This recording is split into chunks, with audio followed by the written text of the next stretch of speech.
ассалому алайкум шунавандагони гиромӣ. гуфтурамонро аз силсилаи хониши адабӣ оғоз менамоем. ба таваҷҷӯҳи шумо бозгӯи китоби асосгузори сулҳу ваҳдати миллӣ, пешвои миллат, президенти ҷумҳурии тоҷикистон муҳтарам эмомалӣ раҳмон, чеҳраҳои мондагор. ровӣ ализода абдурашид хоҷамқул. гуфтури 54.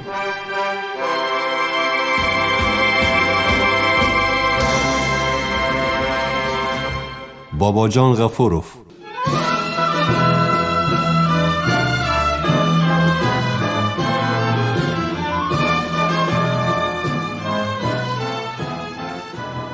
عالم توانا و ارباب برجسته سیاسی و دولتی،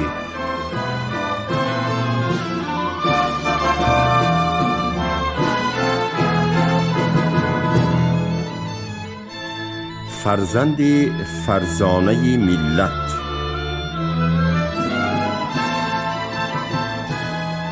تحلیل فعالیت علمی و سازماندهندگی اکادمیک باباجان غفورов نشان می دهد که او در راهی به هم نزدیک و آشنا نمودنی تمدن خلقهای شرق و غرب سهمی ارزنده گذاشته است.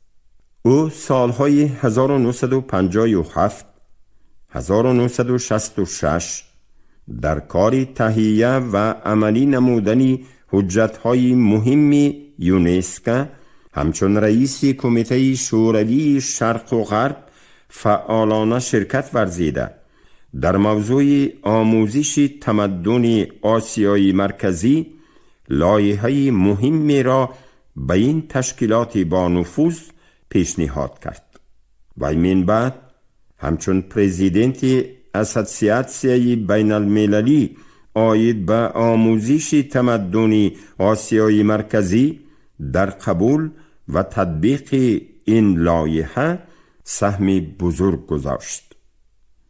کنفرانس های بین المللی یونسکو آید به تاریخ، باستانشناسی و فرهنگ آسیای مرکزی در زمان کوشانیان، دایر به تاریخ انتشار افکار جمعیتی در آسیای مرکزی، راجع به مطابق سازی تحقیقات باستانشناسی و غیره که با تشبث و شرکت فعالانه باباجان غفورов در دوشنبه، دهلی و کابل برگزار شده بودند، در آموزش و ترغیب فرهنگ غنی خلقهای این سرزمین اقدام جدی و مؤثر گردیدند. باباجان غفورov در راه تحکیم روابط علمی و فرهنگی با ایران، خصوصا در ساحه تحقیق تاریخ و فرهنگ فارسی زبانها خیلی سعی و کوششی زیاد کرده است. از این جاست که به او سال 1974 عنوان دکتری فخری دانشگاه تهران داده شد. استاد باباجان غفورov در الجزایر، بیرما، گوینه، هندوستان و پاکستان، سوریه، لبنان، عراق، آلمان، امریکا، فرانسه، استرالیا، چکسلواکیه و البته در افغانستان و ایران همزبان دوستان زیاد داشت و عضو افتخاری دهها جمعیت های علمی خارجی بود. جایزه های زیاد علمی بین المللی گرفته است. این سیاستمدار معروف در مبارزه بهر پایداری صلح در سیاره نیز سهمی بزرگ دارد. و همچون جانشین رئیس کمیته شوروی همبستگی با ممالک آسیا و افریقا، عضو کمیته شوروی محافظت صلح و کمیسیه اتحاد شوروی آید به کارهای یونسکو، دانش و نیرو و استعداد خود را به تحکیم دوستی خلقهای سیاره صرف کرده است. خدمت‌های او در این جاده با مدال طلای شورای عمومی جهانی صلح و جایزه بین المللی به نام جواهرلال نهرو تقدیر شده است. باباجان غفورov هرچند از سال 1956 در مسکو کار و زندگی می کرد، لحظه از یاد تاجیکستان غافل نبود. با پیشرفت و ترقیات جمهوری، به خصوص انکشاف علم و فرهنگ آن، منتظم مراغ ظاهر می کرد. با دستگیری او در دوام این سالها بسیار جوانان تاجیک در مرکزهای بزرگ علمی شوروی رساله های علمی دفاع نموده اقتدار ذهنی جمهوری را افزون نمودند. سهم عالم در تربیه متخصصان جوان جمهوری های دیگری آسیای مرکزی و قفقاز نیز بزرگ است و پاداش آن نیکی ها و تا امروز در این جمهوری ها صاحب احترام است. با پیشنهاد و اشتراک و راهبری بیواسطه بابا جان غفورف از نیمه دوم سالهای 50 عصر 20 آماده سازی و نشر اثری بسیار جلده تاریخ خلق تاجیک آغاز شد که آن سالهای 1963-1965 در 3 جلد در مسکو به طبع رسید. انتشار یادگاری های تاریخی و فرهنگی خلق تاجیک گسترش یافت. واقعاً یکی از دستاوردهای پرارزش عالم که او را ابداً در ردیف علامه های بزرگ ملت جای داد، شاه اثری بیزوال او تاجیکان می باشد که سال 1972 در مسکو به طبع رسید. تاجیکان به زبانهای یپانی و پلیکی ترجمه و نشر شد.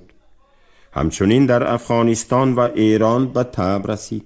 این اثر از طرف معروفترین متخصصان تمدن خلقهای شرق از جمله آسیای مرکزی اعتراف شد و به طور سزاوار ارزیابی گردید.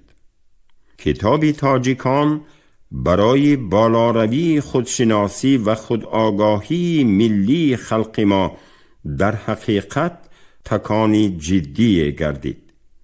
محض از همین خاطر به بابا جان غفورف عنوان عالی وطن قهرمان تاجیکستان داده شد.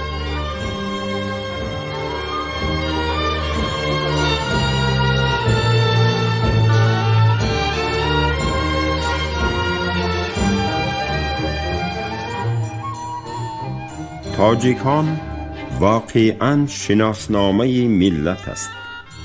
این شاه اثری بیزوال که ثمره مهنت 30 ساله عالم است، از جمله تحقیقات بنیادی و فراگیرنده تاریخ خلقهای آسیای مرکزی به شمار می رود. این اثر برحق کتاب روی میزی هر یک فردی صاحب معرفت تاجیک می باشد و برای خودآگاهی ملی و رشد تفکر تاریخی مردم ما چون آب و هوا ضرور است. اگر ما از راه طی کرده پر از شیب و فرازی ملت خود آگاهی نسبتاً پررمی داشتیم و از خطاهای صادر نموده نیاگانمان سبق می گرفتیم، شاید طوفانی آفتباری جنگ شهروندی که ما با آن دوچار آمدیم چنین رنگی فاجعه‌ای نمی گرفت. بیشک یک سرچشمه خودشناسی ملی محض آشنایی با گذشته پر افتخار و میراث تاریخی است. جامعه تا خاطره قوی تاریخی را که در آثار فرهنگی و علمی باستان محفوظ است از خود نکند، از خرد و ذکاوت گذشتگان بهره‌مند نشود، در تمام رشته‌های زندگی به دستاوردهای دلخواه نائل شدن نمی‌تواند. آموختن تاریخ تنها برای دانستن گذشته نیست، بلکه آن برای امروز و شکوفایی فردای هر یک ملت و دولت ضرور است. یعنی ملت باید از گذشته خود خواه درخشان باشد خواه تیره سبق بگیرد و دورنمای آیندهش را معین سازد. امروز مردم کشور به خودشناسی و برقرار کردن خاطره تاریخی خیش بیش از پیش نیاز دارند. ما با استفاده از سبقهای تاریخ گذشته خود و با درک مسئولیت در نزد نسل‌های آینده باید به خاطر استقلالیت و وحدت کامل ملی کارهای بزرگی را انجام دهیم. تاریخ بشر شخصیت‌های را می آفرد که نه تنها تمام اسرار این یا آن علم را فرا می گیرند، بلکه مرزهای آن را فراخ و خزینه آن را غنی می گردانند. بابا جان غفورف از زمره همین شخصیت ها بوده در ردیف نمایان ترین عالمان جهان قرار دارد و برای رشد علم شرق شناسی جهانی و تاریخ شرق خدمت‌های سزاوار کرده است. باوری دارم که آرمان‌های والا، غایه‌های نجیب، سعی و کوشش‌های وطن پرستانه و جانبازی‌های ملت دوستانه بابا جان غفورف در راه رشد و نموی علم و معرفت مشعل راهنمای هر یک فردی بیدار دل کشور خواهد گردید.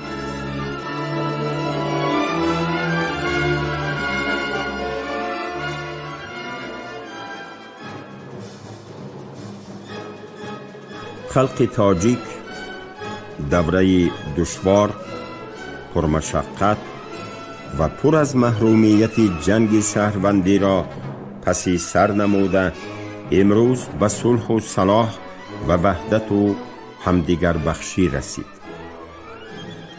با وجود این خطر نابود شوی ملت تاجیک و دولت و دولتداری تاجیکان هنوز از بین نرفته است. بدخواهان ملت ما دستاوردهای سیاسی و اقتصادی و مهمتر از همه تحکیم وحدت و همدیگر فهمی مردم تاجیکستان را چشم دیدن ندارند. ما باید به خطاهای گذشته راه ندهیم، دستاوردهای استقلالیت را حفظ کنیم، آیین دوستی و برادرخواندگی خلقها را رعایت نماییم و رسم و روش همسایگی را پاس داریم. قوه‌هایی بودند و هستند که همسایگی و رابطه دوستانه خلقهای تاجیک و ازبک را خلالدار کردن می خواهند.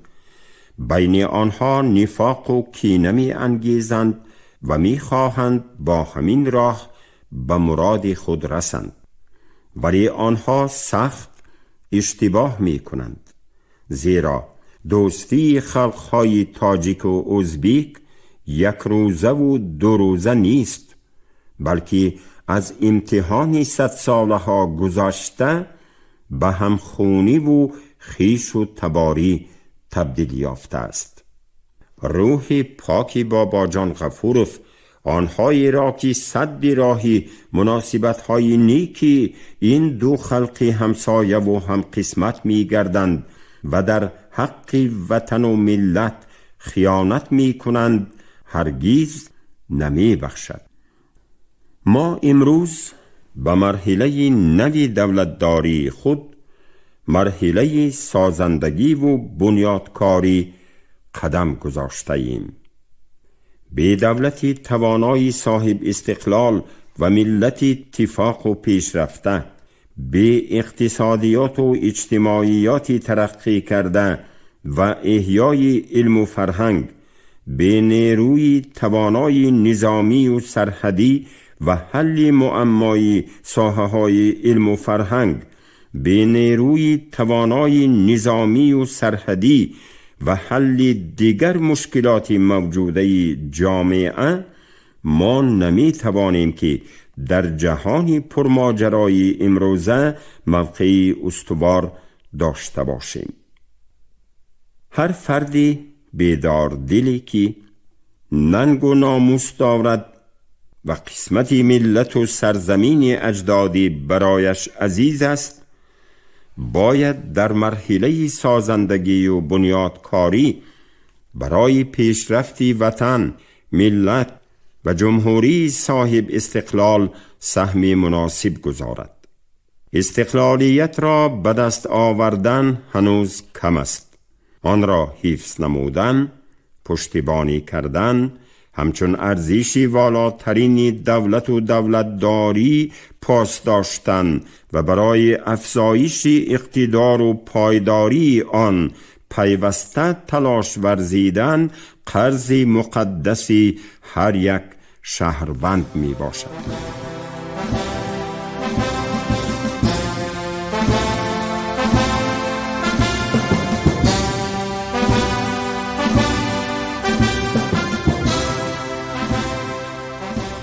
عصر 21 در پیشاروی هر فردی با ننگ و ناموس جمهوری وظیفه‌های نو و مسئولیتی بسا بزرگ می‌گذارد.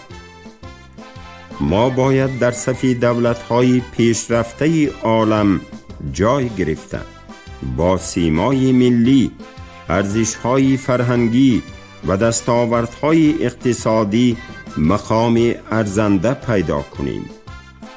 امروز فرصت آن رسیده است که ما به قدر استقلالیت، دولت و دولتداری ملی، به قدر وطن و وطنداری، صلح و سازش و وحدت ملی برسیم.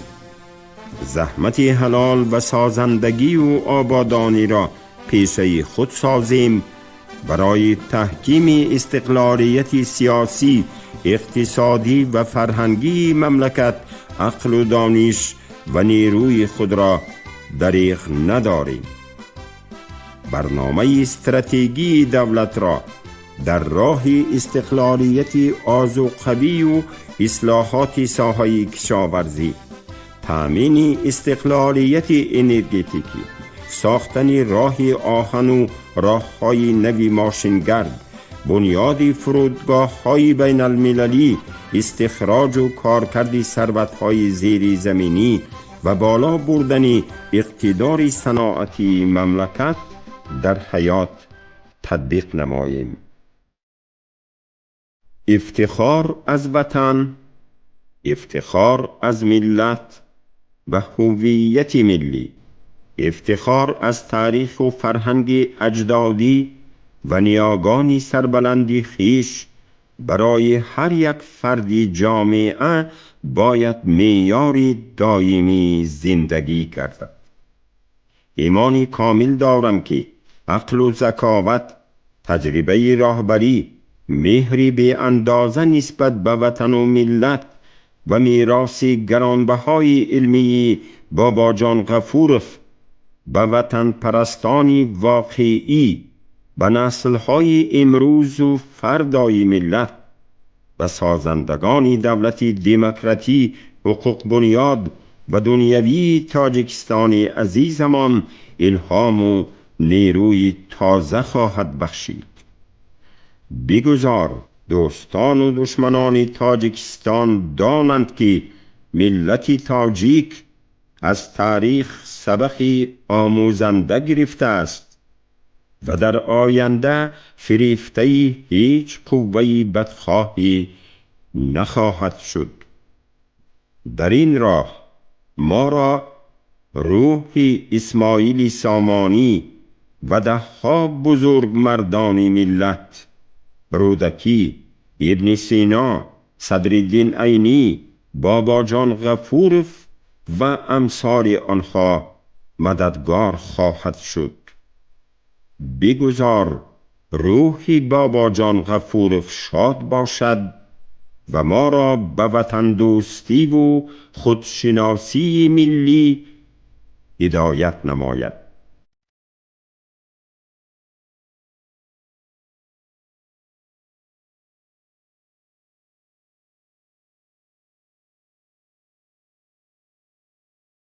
عالمی توانا و اربابی برجسته سیاسی و دولتی.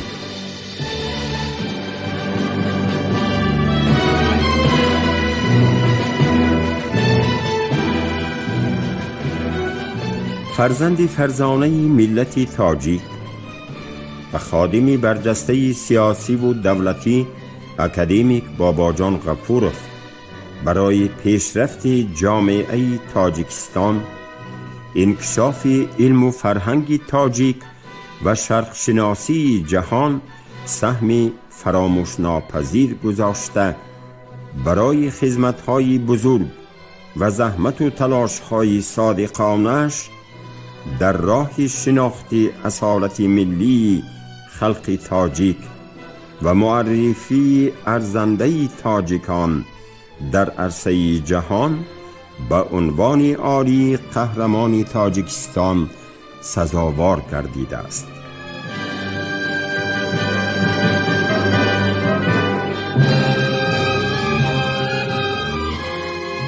باباجان غفورف از میان خادمان دولتی و اربابان علم تاجیک در برابر معین و ثابت نمودن مقام و منزلت تاریخی و دستاوردهای ارزشمند دولتداری تاجیکان در ترغیب علم و فرهنگ مشرق زمین در عرصه جهانی به پایه بلند رسید.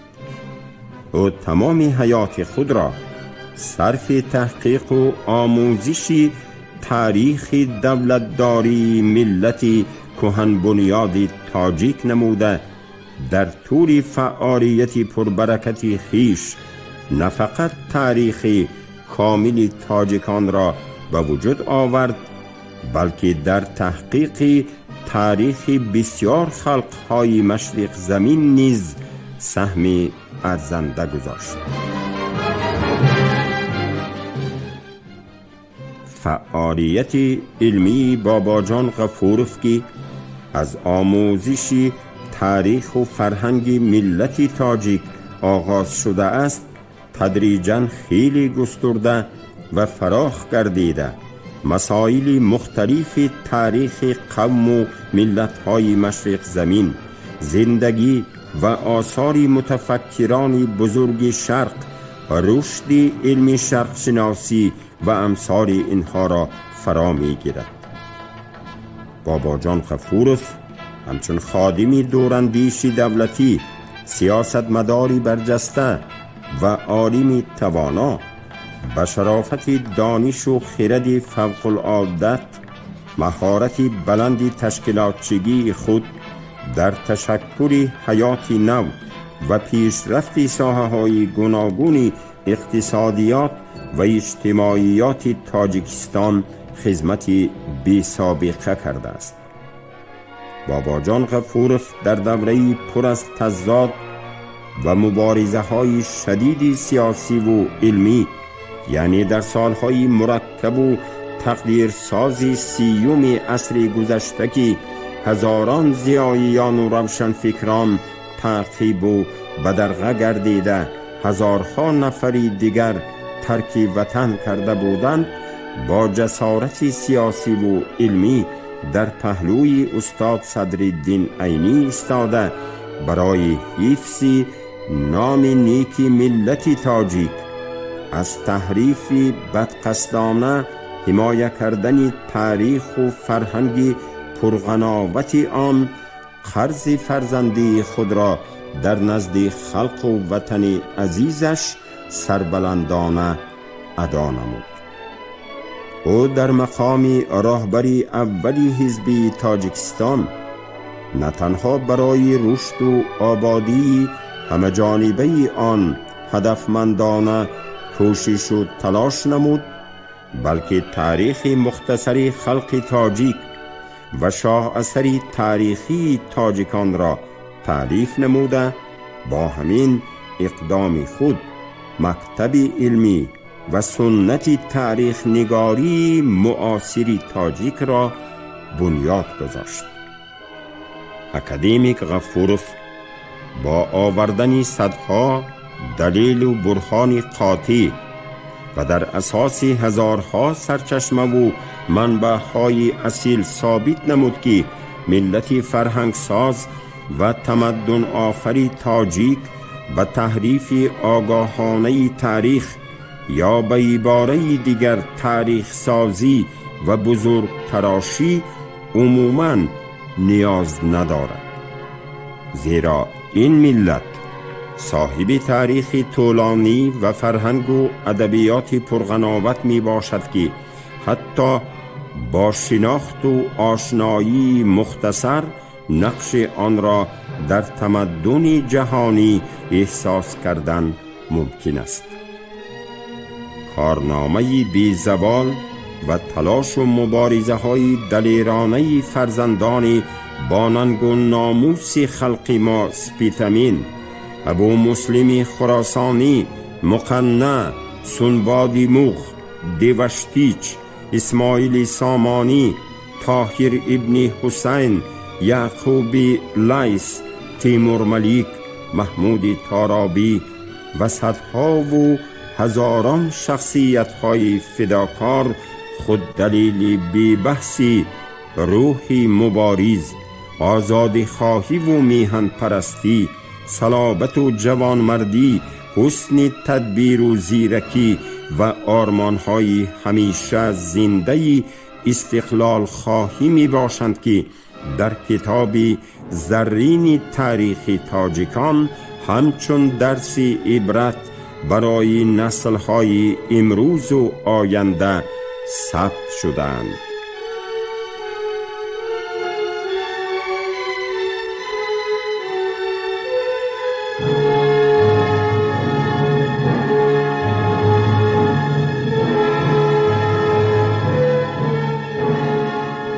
حتی تلاش و پیکاری بیش از 30 ساله فردوسی در نگارش شاهنامه نمونه عالی وطن دوستی و استقلال خواهی می باشد که با تصویر تاریخ پر افتخار دولت و دولتداری نیاگان ما دم شمشیر خونریزی بیگانگان را گرفت و با ستایش تمدنی چندین هزار ساله گذشتگان ملت ما را از خطر پریشانی و پراکندگی رهایی بخشید.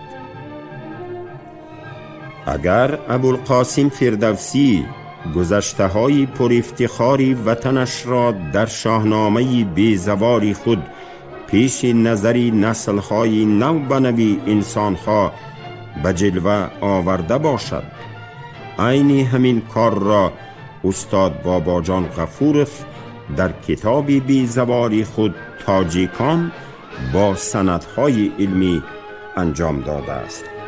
علاوه بر این، تاریخ گواه است که تاجیکان بارها با اصطلاحگران روبرو شده اند که در زمان خود نیرومندترین بودند، ولی اجداد ما با حفظ زبان شیرین و شاعرانه و شیوای مادری، سنت‌های ادبی و فرهنگی و اندیشه ملی خود بر آنها غالب آمده اسارت ملیشان را نگاه داشتند.